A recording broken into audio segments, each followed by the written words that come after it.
In 1587, a group of 115 English settlers arrived on Roanoke Island off the coast of what is now North Carolina. They were determined to establish the first permanent English colony in the New World. 3 years later, when a supply ship returned, the colonists were gone. Their disappearance remains one of the most enduring mysteries in American history. What happened to the lost colony of Roanoke? The Roanoke colonists faced numerous challenges, including harsh weather, limited supplies, and hostile relations with Native American tribes. The colony's governor, John White, sailed back to England for supplies shortly after the colonists' arrival. Left behind his daughter, Eleanor Dare, and his newborn granddaughter, Virginia Dare, the first English child born in the New World. When White returned to Roanoke in 1590, he found the settlement deserted. The only clue to the colonists' fate was the word Croatoan carved into a post.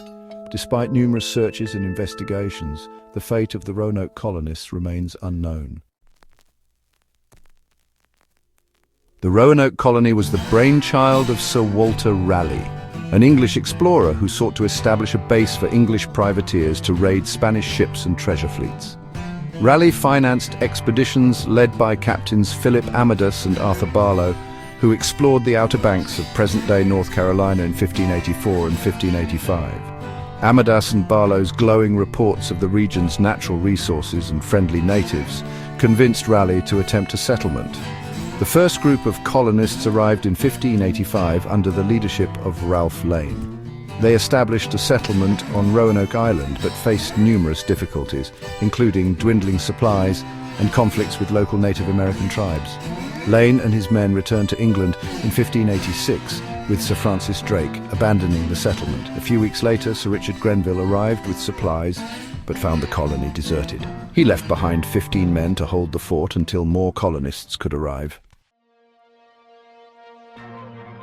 In 1587, a new group of colonists led by John White arrived at Roanoke Island. They found no sign of Grenville's men except for a single skeleton. White re-established the colony, which included families and individuals determined to make a permanent home in the New World. Shortly after their arrival, White's daughter Eleanor Dare gave birth to Virginia Dare, the first English child born in the New World. Faced with dwindling supplies and the looming threat of Spanish attacks, White reluctantly agreed to return to England for supplies and reinforcements. When White returned to Roanoke in 1590, he found the colony deserted. The houses were dismantled, and there was no sign of a struggle. The only clue was the word Croatoan carved into a post and the letters CRO carved into a nearby tree. Numerous theories have been proposed to explain the disappearance of the Roanoke colonists. Some historians speculate that the colonists integrated with a nearby Native American tribe called the Croatoan, as suggested by the inscription found at the site. Others believe they may have moved inland in search of better land or to escape the threat of Spanish attacks. Some theories suggest that the colonists were victims of disease, famine, or a catastrophic storm. Others point to the possibility of conflict with Native American tribes or Spanish explorers. Evidence suggests that some of the colonists may have survived for a time with the Croatoan tribe, but their ultimate fate remains unknown.